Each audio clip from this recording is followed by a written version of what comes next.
Well, welcome everyone to Carving a New Path. My name is Andrea Hyland. I'm the host of this podcast. I'm also the founder of Heal My Voice and the Incubator, an annual online co-working space for women creatives. And I'm an ancestral lineage healing practitioner with online ancestral courses. The link to my website is in the show page description, along with all the social media site links that my guest and I are going to talk about today. Her website, her social media links, all of that. So be sure to look down there and click on things to get to know her and to explore some of my offerings also. For anyone who is brand new to this, you've never heard this podcast before, I wanted to let you know the intention that I originally started this podcast in March of 2020 as the pandemic was beginning. And it was really in response to the rapid change that I saw happening, that people were experiencing.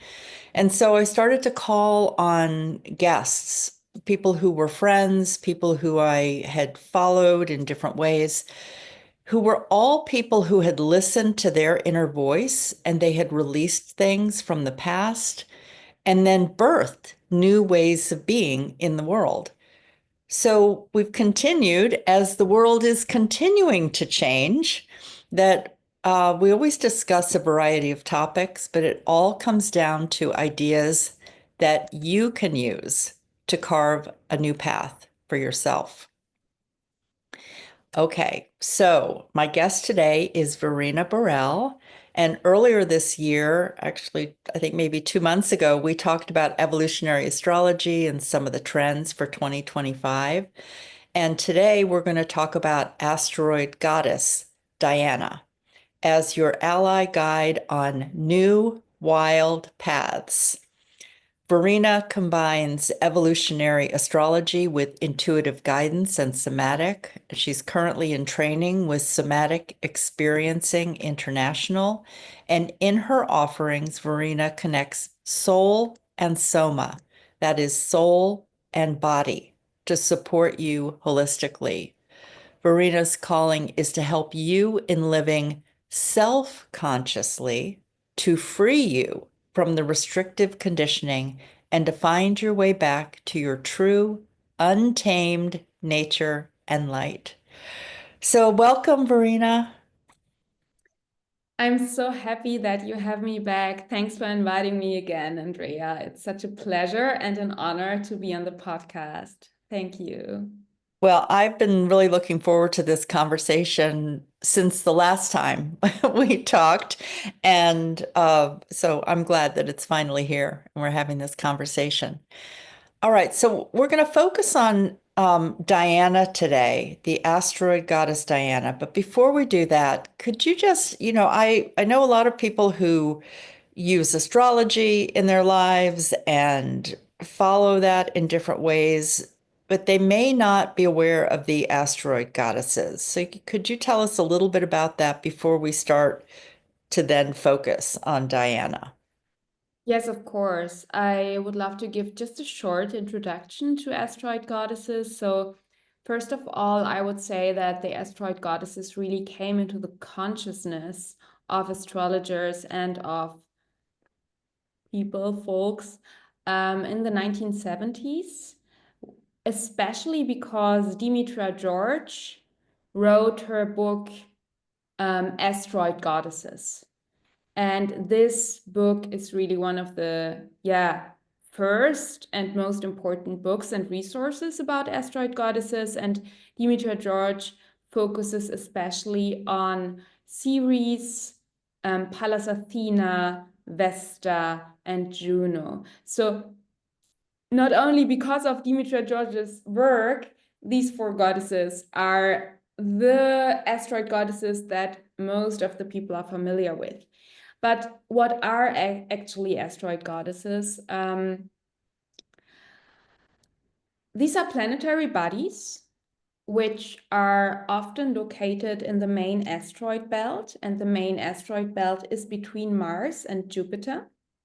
That means the asteroids, and there are thousands of asteroids, and not all of them have goddess names. So there are different names for different goddesses, and they are between the personal planets and the social planets and the outer planets. So they have this bridge between, and I feel them as you can connect with them on a very personal level, and also they have a cultural and a collective vibe.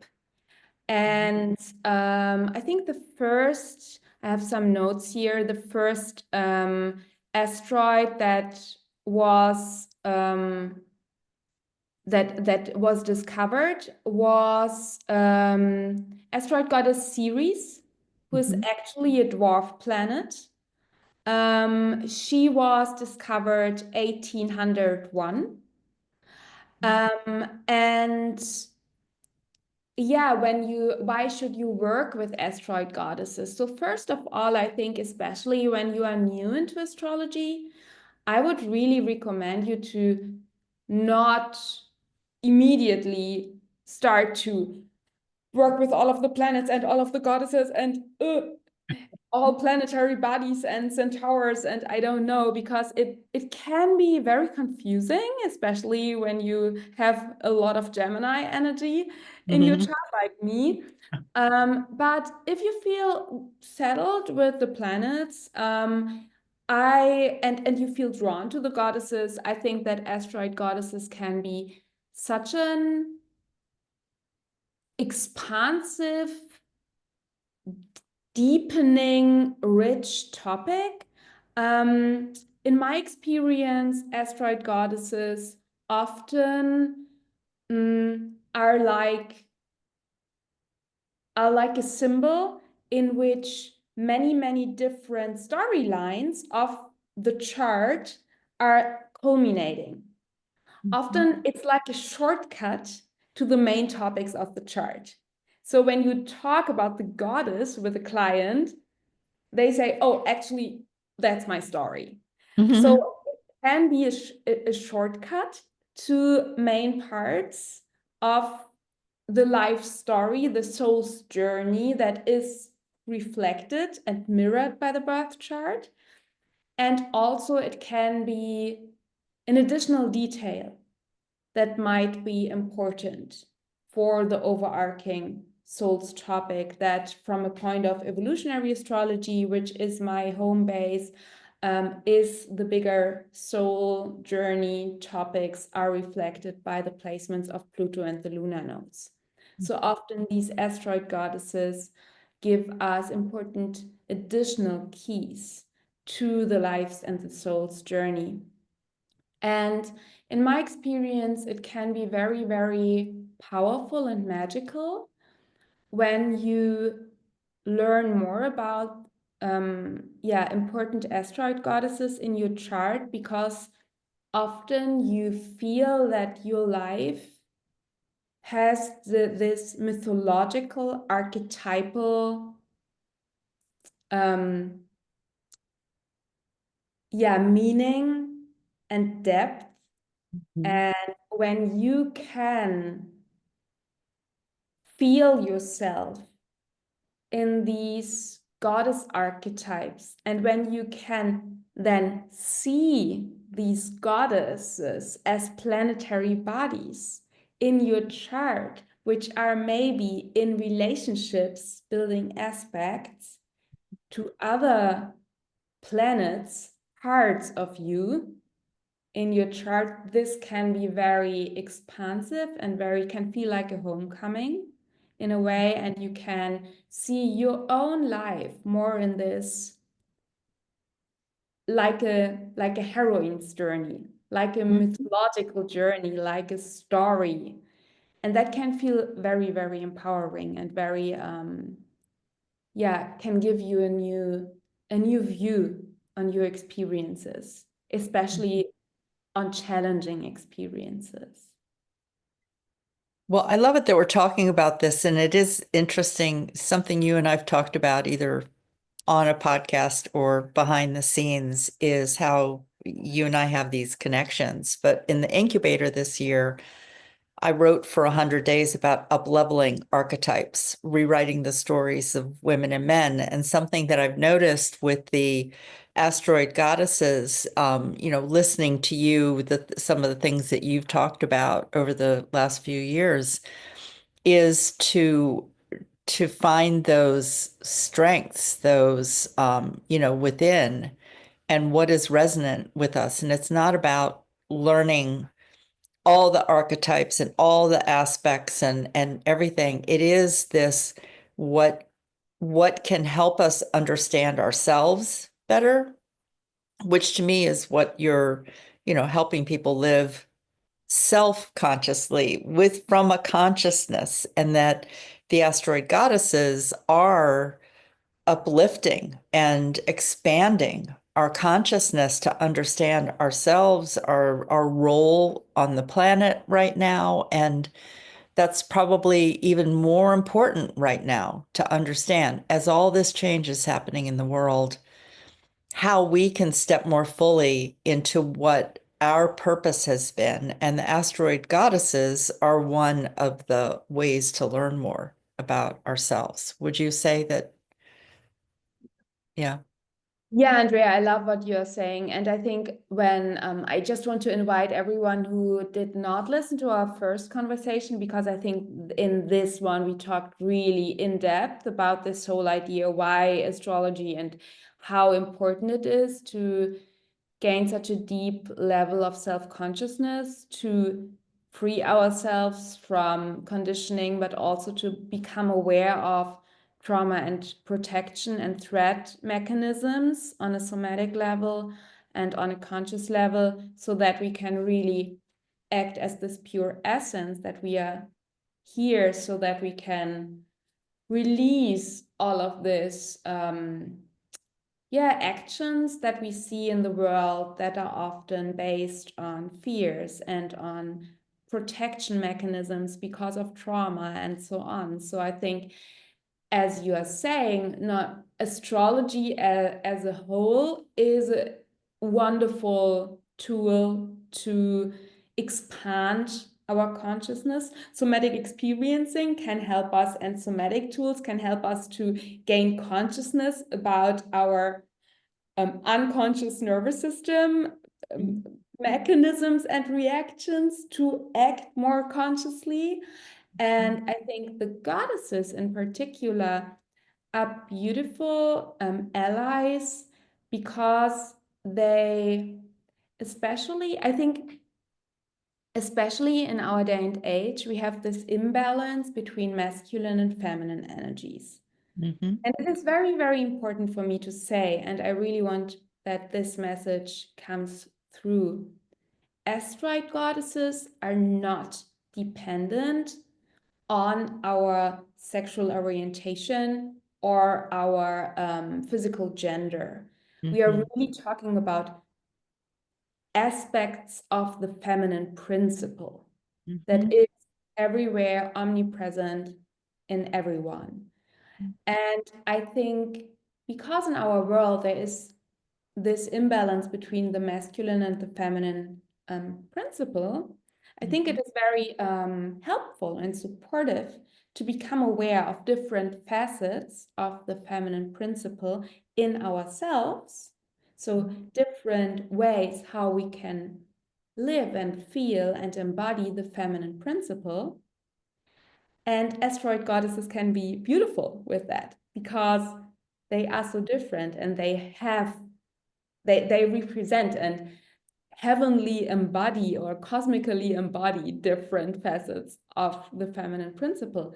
And when we give a little bit more awareness and consciousness to them, that can help us to regain a balance inside ourselves, especially when we tend to, what is very normal in our society, when we tend to repress unconsciously in ourselves the feminine, and live very much in more the masculine energies. And I love masculine energies.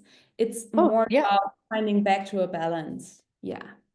Well, why don't we roll right into talking about some of the main topics and themes? that Asteroid Goddess Diana represents, because that would kind of reinforce what you're saying about this applies to all genders, non-binary, everything.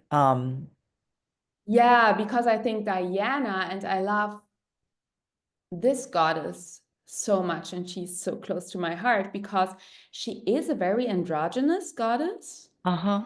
So she's on the one hand, she is, from my point of view and how I interpret her, she is the goddess of our untamed wild nature. So Hmm. she's really this goddess. She lives in the woods. She does not care about the rules of Mount Olympus, of the other gods, of societal rules. She's really doing her own thing, and Hmm. she is um, in her original mythology, she is the patroness of the animals. So she plays with the animals. She helps, especially pregnant animals, to give birth. Later in the Hellenistic myth, she becomes more the goddess of the hunt. Um, so there is this killing animals versus playing with animals. So Hmm. for me, she's more, I like the original version, but she has definitely this more young oriented, this goal oriented, outside, living in the woods, seeing the animals, being focused on the goal, being active. And on the other hand, she's also the goddess of the young waxing moon. So she's Hmm. also a moon goddess, and she's the goddess of childbirth. And I actually painted Diana, and when you get my ebook package, you get the pictures of it too, and you see it here in the background, Hmm. the painting. Yeah. And I painted her. I can take the painting because I think that writes better what I'm saying. I painted her with one eye closed as this yin moon goddess, Mm. and her other side with one eye open as this young goddess of hunt, of wild nature. And I love Diana because she is even described in the Hellenistic mythology as a very tall and musculous goddess. And she has this androgynous energy that, for me, she stands for, yes, come back to your truth, come back to your wild, untamed nature. Really heal all of these ideas that you need to adapt to society, that you need to make yourself small to fit in. Really, yeah, come back to your authenticity, come back to the wild calling of your soul. Go into your own woods, go into what means for you your forest, your free, wild landscape, inwardly and outwardly. And on the other hand, trust your intuition. So, yes, go for your goals, but trust your guidance. Close your eyes so that you can see. Be in Yeah. alignment with the natural cycles. Be in alignment with nature, with your own body, with your animal body, and also with nature, with Mother Nature, with Mother Planet Earth.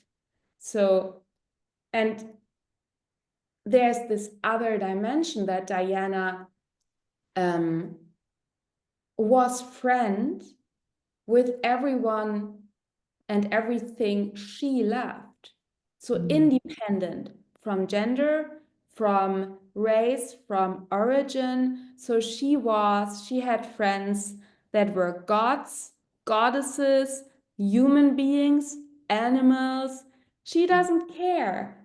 She loves the soul. So I think that is so needed in our society, especially when I think about the United States. Yeah.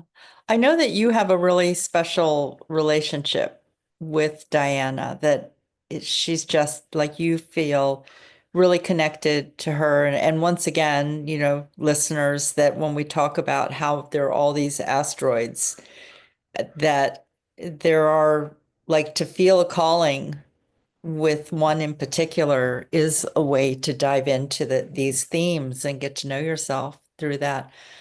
But I know that you have felt so connected to her that that's what led you to begin to create a course and that which became a book. And actually we'll highlight that, but there is an ebook package, the Diana ebook package that Verena has. So could you put some words to, yeah, this connection and what led you to write a book? Yeah, thank you so much for asking, Andrea.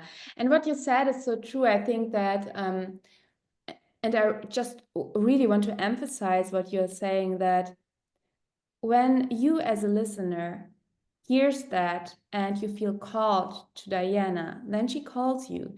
But it can also be that other asteroid goddesses, for example, Ceres or Vesta or Pallas Athena, are kind of calling you or coming into your life, and you feel like, oh, she has something for me. And in my experience, we often have, as we have it with other archetypes or with other allies, that sometimes it is important to have, for example, for a particular time in our life, a certain goddess Mhm. as an anchor and a guide and an ally. And then maybe a couple of years later, she's not so important anymore. Or right now, when you listen to me, you cannot connect with Diana. And maybe you listen to the same interview in 1 year, and then you know, okay, now I need Diana and I need her medicine. I need to awaken her inside of me. So it's so true what you said about this.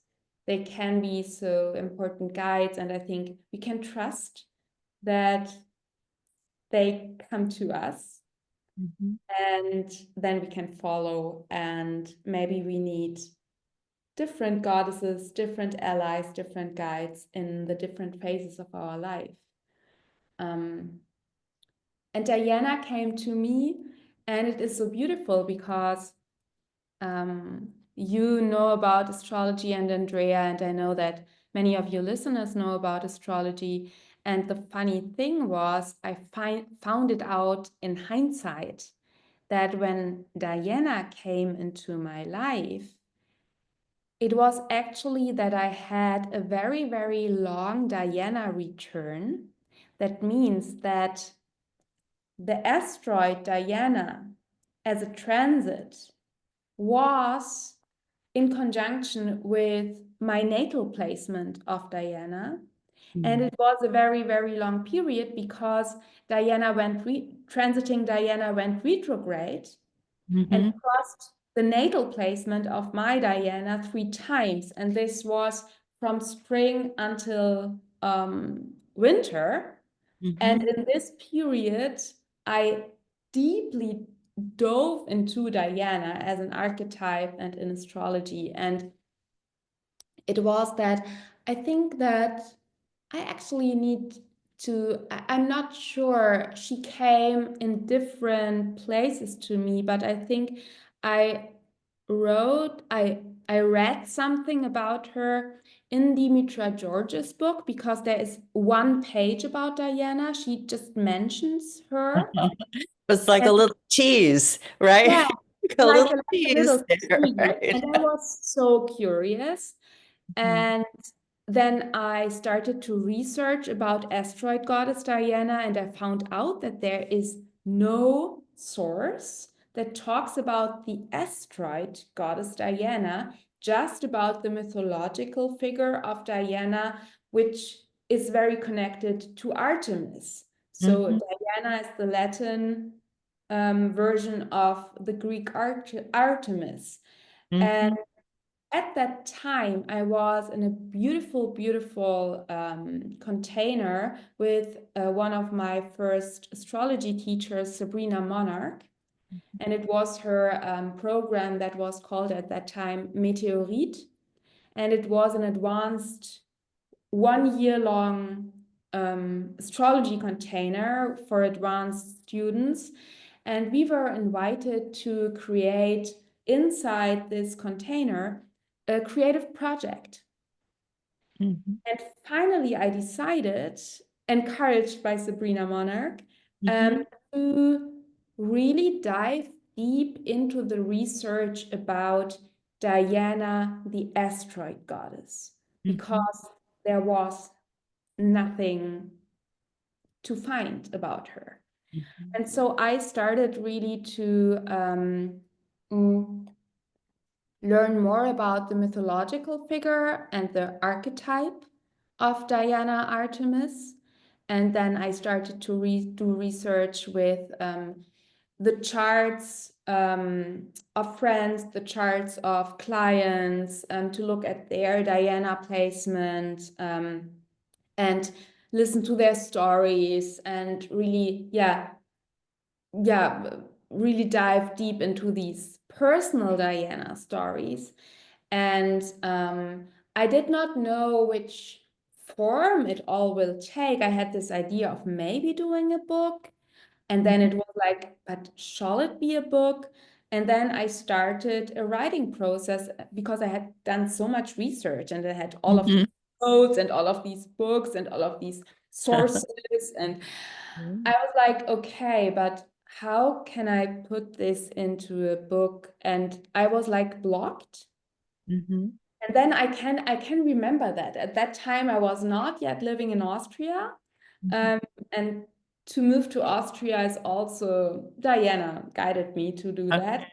I was at that time still living in Munich and I went to the river Isar.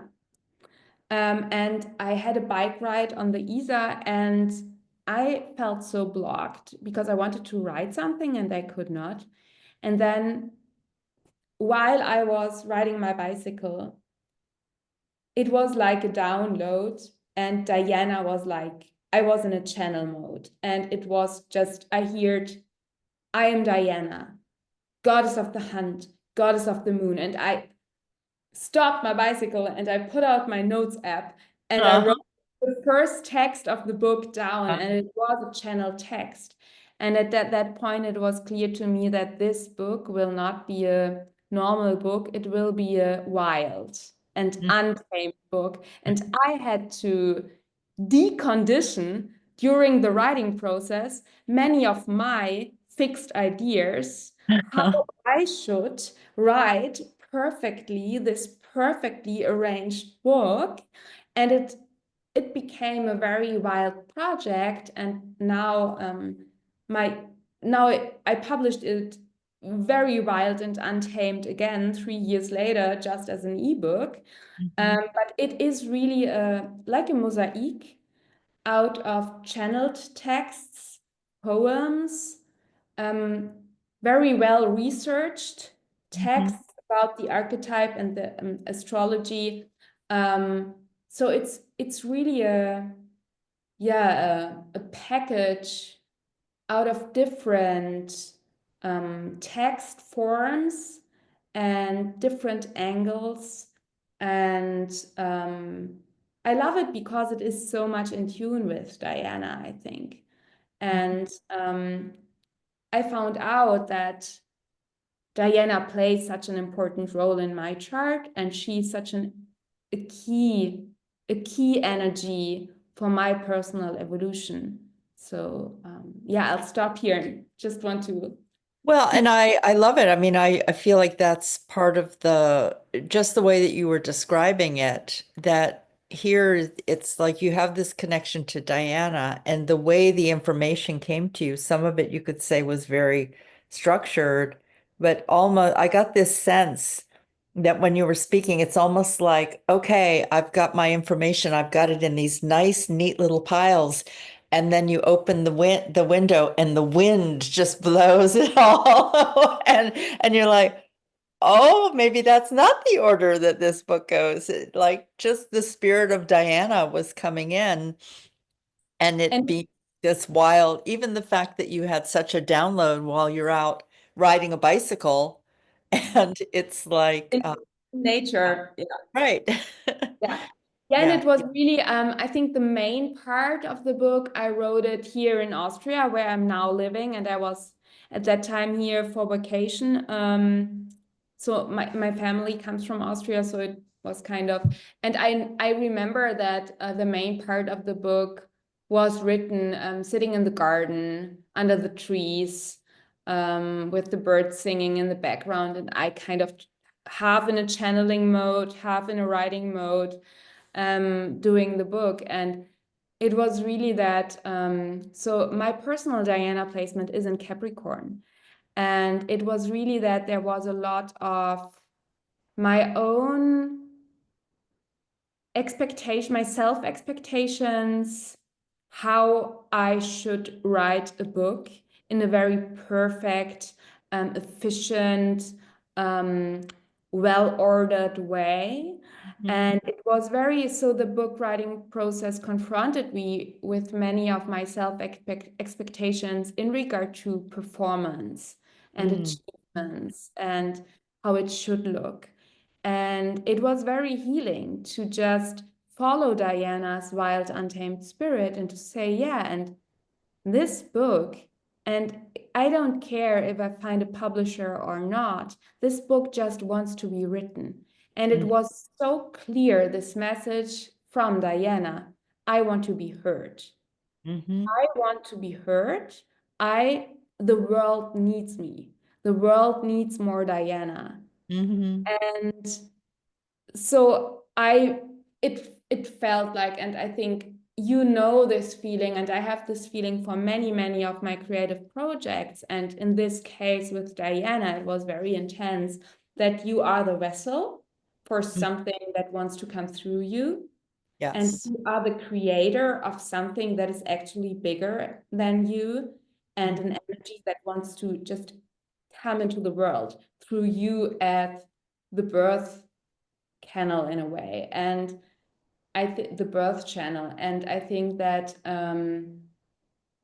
when I wrote the book, it was first just for the meteorite container of Sabrina Monarch, and everyone, I gave the book to some of the participants there, and everyone encouraged me in this idea that I actually need to bring it to the world. And then I was like, yeah, life kicked in, and I sent it to some publishers, but I got no answers. And then I created a Diana workshop based on the book. So and everyone who's listening here, I have a free introductory workshop on Diana that you can download, and Andrea will put Yeah, the, that link is in the show page description. yeah. So Absolutely. this is like an introductory workshop on Diana, which is based on the book. So I tried to bring Diana's voice out into the world via my YouTube channel, via different talks for summits that I gave on Diana. And the book was still in my desk.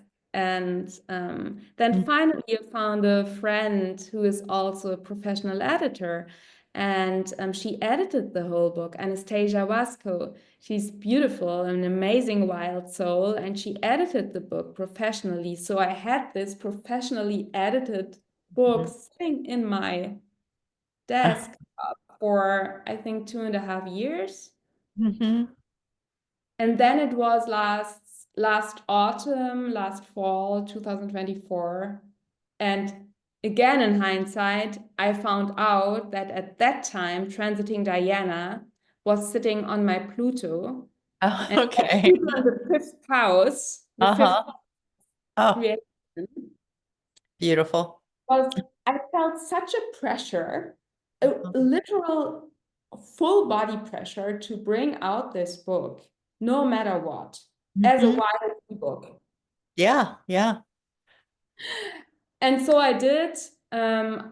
You can buy it now. I created a whole package with a guided Diana meditation in German and English language, and journaling prompts, and Diana playlists, and mood boards, and embodiment tips.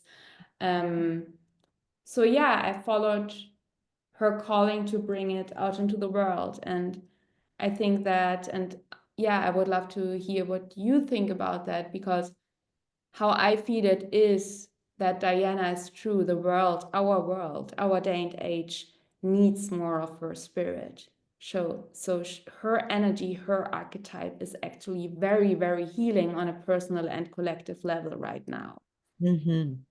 Well, I'll just speak briefly about the whole publishing process because Mhm. when I started Heal My Voice, and it was a 9-month program for women to spend about 5 months getting in touch with what story would best serve them to write at this time in terms of their own healing. Where was their power tied up in something that they could reclaim by writing that story? So it wasn't just like sit down, write your story. No, the first month was listen for the story and create space for that story to inform you, to let you know. And, and I went through it myself, being surprised at what seemed like a simple story, but it really was the beginning of something and not a story like I thought I would write about the death of my son who died at 19 months. Like I thought that's the story that has the power tied up. And I was told, no, there's this other story of, when I was a young mother with my 2 daughters.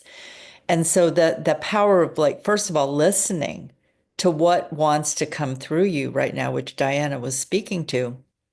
And then the other thing is that in the process of 9 months, I recognized that it wasn't about finding a publisher, because we have such a wide range of we have so much power to publish our own work now and not wait for someone. And I know someone who has a contract with a publisher, and it's probably going to be a couple more years before they publish that book. And that's actually a typical thing that can happen. And so it's like on their timing. And it was like, no, the world needs to hear these stories now. The women need to release the stories and hold that book in their hands. So luckily at the time, Amazon had this thing called Create Space. And for the 10 years that I was doing that, that existed so that we could just upload a file and upload a graphic, and they would publish the book. So you could do it ebook or in the hard or whatever, soft cover paperback books. Um, and that's no longer in existence, even. So there are other ways you can do that, but Create Space no longer exists. So even that, the way the resources come, the way the editor came into your life, and then this part of you that put it away like it was incubating. It was waiting, even though it was finished, it was waiting for the time that you would be ready and the world needed this book. And I actually, just to kind of wrap up the show, I'd love to have you talk about why you feel the spirit of Diana is so important and powerful and healing on a personal and collective level in these times. Yeah. Yeah, I think that, and yeah, thank you so much about talking about this book publishing and writing process. And yeah, you're so on spot. It's Mhm. so true, so true. And it is so important that we all know that we are not dependent any longer on people outside of us who allow us to share our voice. We can, Right. Yeah. we are books, we are podcasts. Yeah. Um, Diana is, from my point of view and how I feel and experience her, is so important because on first of all, she brings us back to our true essence, to our true nature. So she's all about rewilding and deconditioning. So releasing all of these rules and roles and expectations and chains that came onto us from the outside, that we unconsciously took over too often as a trauma response or as a protection mechanism, that we act in certain ways because we learned from an early age on that when we are ourselves, when we are authentic, when we feel our needs, when we feel our body, then we cannot survive. We don't get love. We cannot be safe. And Diana helps us to reclaim this truth and this nature and this authenticity of us, and this golden essence, in a way, this light that lives inside of us, or this fire that burns inside of us. And she is about this becoming conscious and expanding and really coming back to our true nature, but not in a sense, and that is from how I see it, a shadow or a challenge of the Aquarian age, that I just want to spiritually bypass our body and our deep emotions and our anger and all of the somatics, and that we just want to rise and just want to go into our upper chakras and just want to go into 5D and just want to leave planet Earth and live on Mars and just want to, dissociate from the body, and the body is the Earth. Dissociate from matter, from mater, Latin for mother, for the earth. So, and Diana is really such a beautiful ally against that, because she brings us back into the body, back to our animal body, back to our nature, back to the mother planet Earth.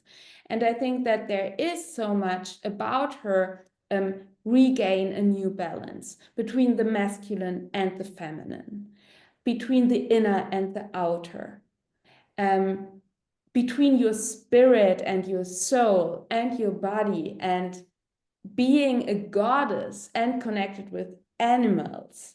So I think that there is this animal body that we all have, and having a divine, we are all divine, and we are also in animal bodies. And I think that this is, on a personal and especially on a collective level, so important, because it's not about dissociating the body, destroying Mother Planet Earth, and lift off and destroy everything. I think it's really, from my point of view, the expansion of consciousness goes into all directions, deep down into the body and into our nervous system, and back to our cosmic self, to our divine spark, to our divinity. And it's really in all directions and into all dimensions. That is why, and I see that also as a part of traveling with Diana, for me personally, that I went into somatic experiencing after diving deep into evolutionary astrology. So giving my cosmic self evolutionary astrology, and then my cosmic guides told me, okay, girl, you're really good at that. You can go into the upper chakras with one swoop. And your task is it now to go into the body. And then I learned that, oh, I don't have just a cosmic self, I also have an earth body. And now I'm studying deeply somatic experiencing. And I feel that Diana, and not to say that my way is the way, but I feel that there is something about, on a collective level, to really allow yourself to feel your divinity and your cosmic self, and that you have a higher consciousness, and also accepting and embracing that you are in a body on planet Earth. Because it's no coincidence that your soul incarnated on planet Earth. So it's not about just leaving it and going into your higher chakras and neglecting that you have a body. And Diana, for me, is a ally, a guide, a leading figure who shows us that this is very important. Yeah, and I think especially going into this Aquarius energy, into the Aquarian age, slowly and surely, we are in a transition phase. I think it is so important that we don't forget our nature. Yeah. I really love the way you expressed all of that. And for the listener, I'm going to highlight a couple of things that came up for me that I know that for myself as a trauma response, it's like that I learned to kind of lift outside of myself, and that coming back into the body more and being connected to the body gave me more of a connection to, let's just call it the gut feeling. That if you want to talk about intuition, it's not the like up here, it's actually what is the body, which is the expansion of the body consciousness, right? So when we talk about expanding your consciousness, it isn't out here only, it is the consciousness of the body. So yeah, I love the way you described it, because that just came up for me of like, okay, if someone doesn't understand what the body consciousness, maybe you've been told or you have felt a gut response to something, a gut level, your body giving you some information through those different ways. Yeah. And Did you have something you want to yeah, add with that? Yeah. yeah, there's something I really want to add because you said something that is so, so important, and I want that the listeners don't get me wrong or don't have a maybe even a feeling of shame here, because you said I learned to go out of my body and to dissociate as a trauma response. And I think Absolutely. it's so important to say that when you as a listener can yeah, feel often that you are actually a little bit out of yourself, and that it is very, very easy for you, like it is for me, to go into your higher chakras. That is nothing that is wrong with you, or that is nothing you need to be ashamed of, or something like that. That is a skill, that is a gift. And also, it can be that it is a very, very healthy and smart reaction of your nervous system, because you experienced that being in your body is not safe. Mhm.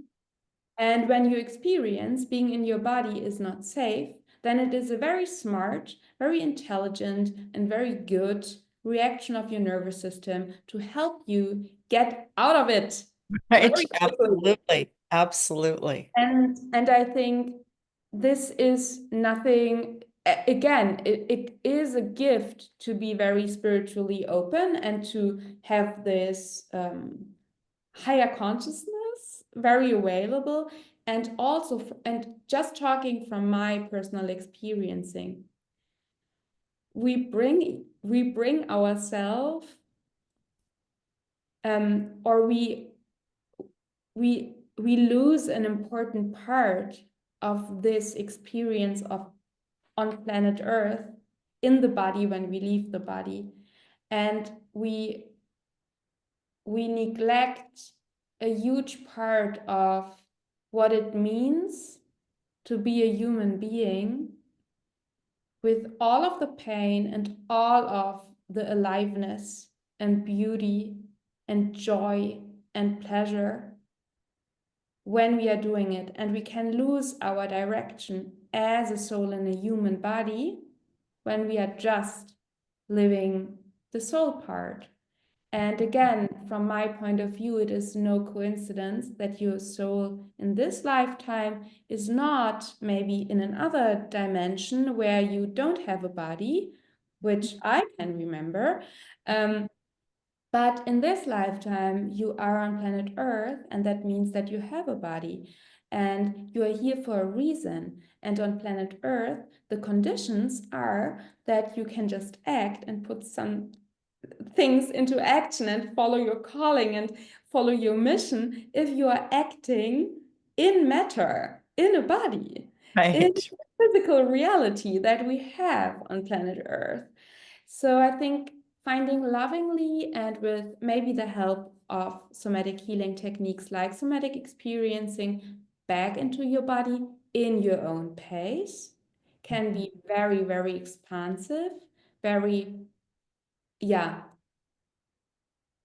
brings back so much aliveness. And I want to say that I told you before we started the recording that I've been on a vacation in Indonesia because I have really hard seasonal depressions in winter in Austria. So I went to Indonesia and many different things there happened. And I realized there that I'm still so much in the process of finding back into my body. And I realized there that, and yeah, I will probably do a whole podcast episode maybe about that. But I realized that I create and lead my life still mainly from with my heart, with my throat, and with my intuition. But the lower part of my body, so everything up, down my heart space. So I follow my passion, I follow my spiritual guidance, I follow what wants to come through me. But that does not mean that the rest of my body has actually the capacity for it.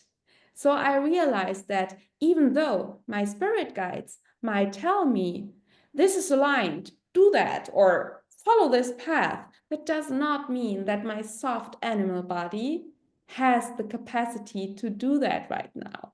Mhm. So since Indonesia, I'm really trying to every day in the morning when I meditate, before I ask my intuition and my guidance what is important right now, that I first really drop down into my body, really into my legs and into Yeah. my womb space and ask them, okay, Mhm. what is here right now? What is possible today? Do I have the energy for what? What do you want to do, dear Mhm. body? Mhm.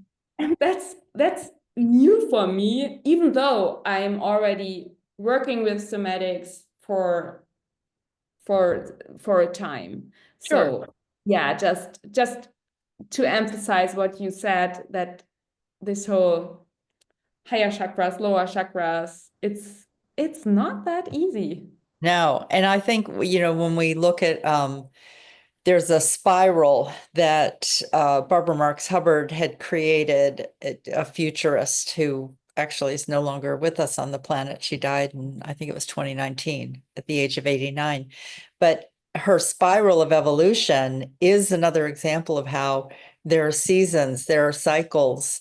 And even with all of the background and the experiences that you've had, it's like, okay, let's go around that cycle again. And now let's drop in even more. Okay, let's go Yeah. through another cycle and let's understand, oh, okay, that dropped in feeling, there's actually more to drop in. And the last thing I want to highlight for the listeners is that what I used to think of with rewilding meant that it was almost like the energy of like everybody needs to go jump out of an airplane or everybody needs like that kind of wild. But you want to know something?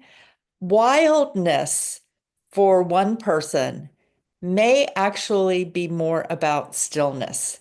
It may actually be like your rewilding is actually stirring it up where you say, I never create space for stillness. I haven't been listening.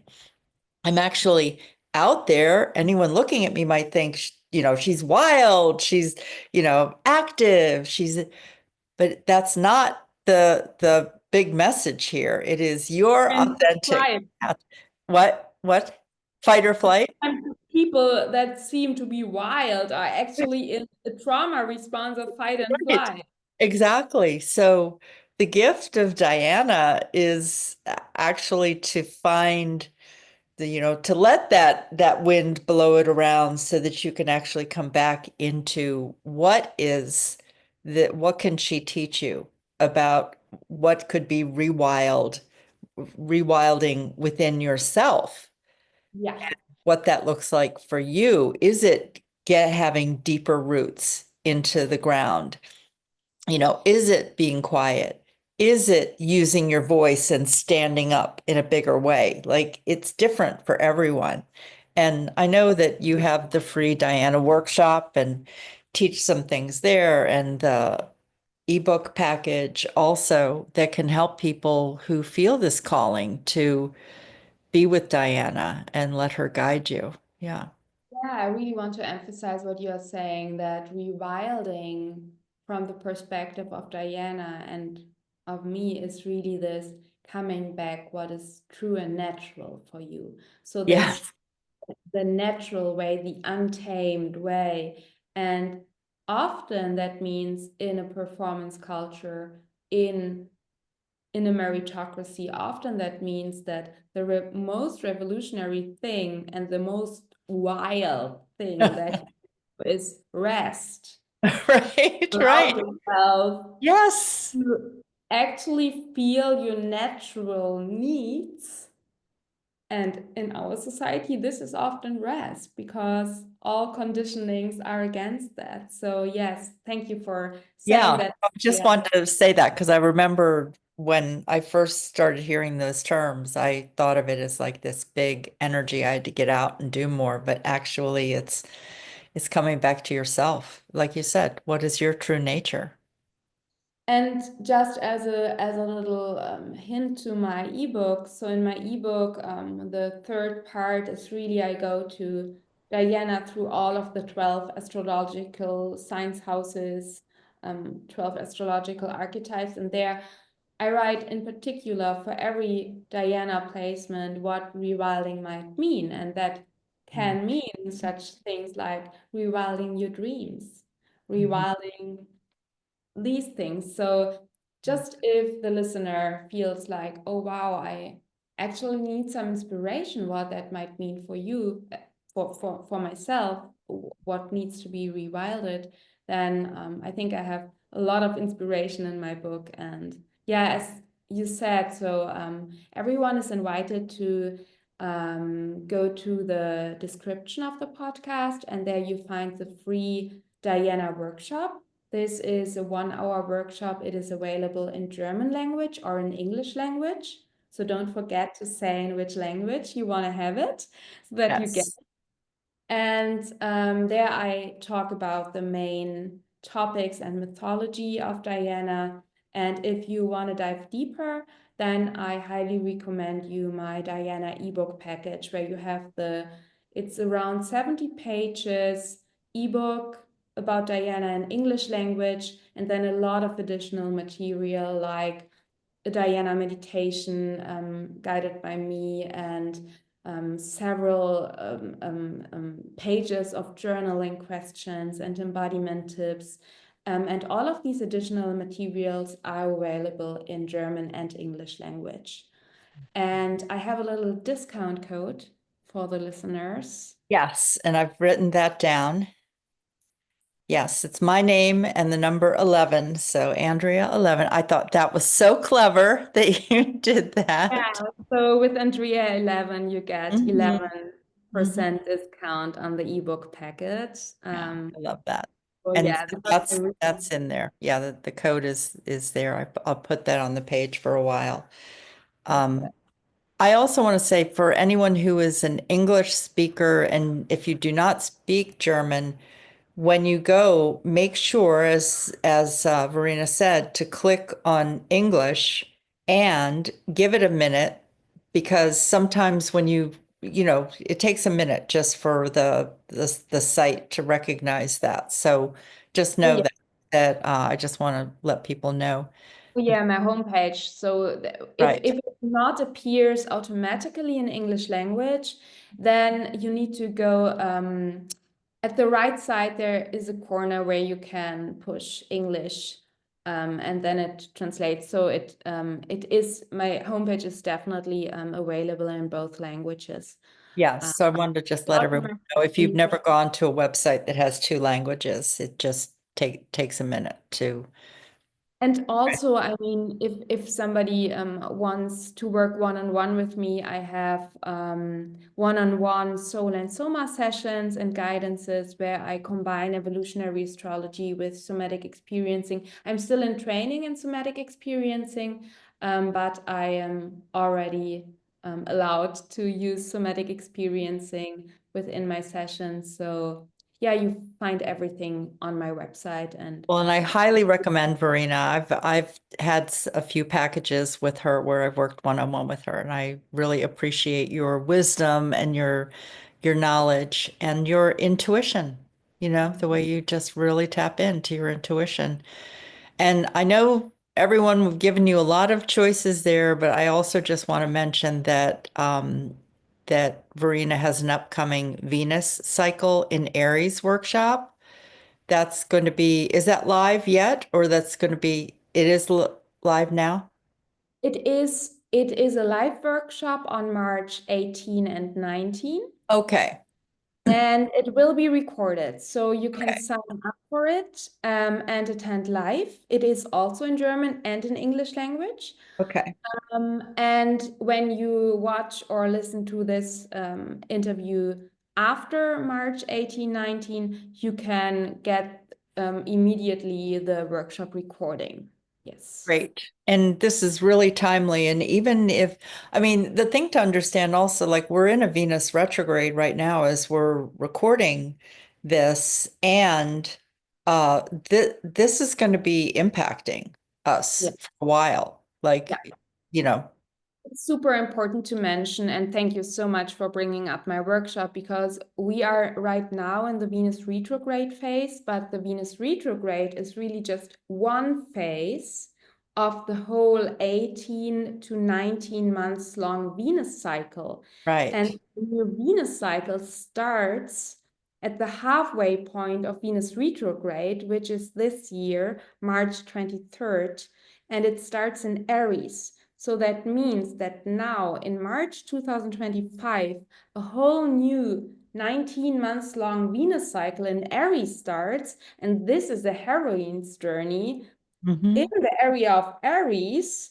which lasts long, yeah, 1.5 years.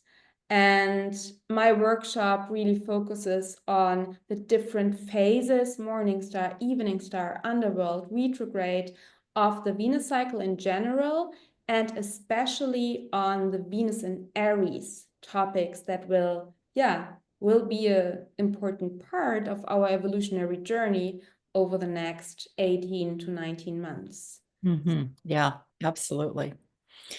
Well, once again, thank you for the rich conversation. I could just talk with you for hours, and thank you to the listeners for being here. And yeah, anything else that do you feel complete, or is there anything else you want to say? Yes, thank you. And I'm just so happy for everyone who feels called to Diana. And I'm I am just grateful, Andrea, that you gave me the possibility to speak about her and to bring her together with me out into the world. Thank you, thank you, thank you. Well, thank you for being here. As soon as I saw you announce it at the end of 2024, I was like, oh, I want to do a show with you about that. So thank you. Thank you so much. And thank you for the listeners. And if there was anything that just you want to share about your life, post in the comments. Let us know what are you feeling a connection to? What's resonating for you? All right. So that's it for today. Bye bye now, everyone. Bye. Bye.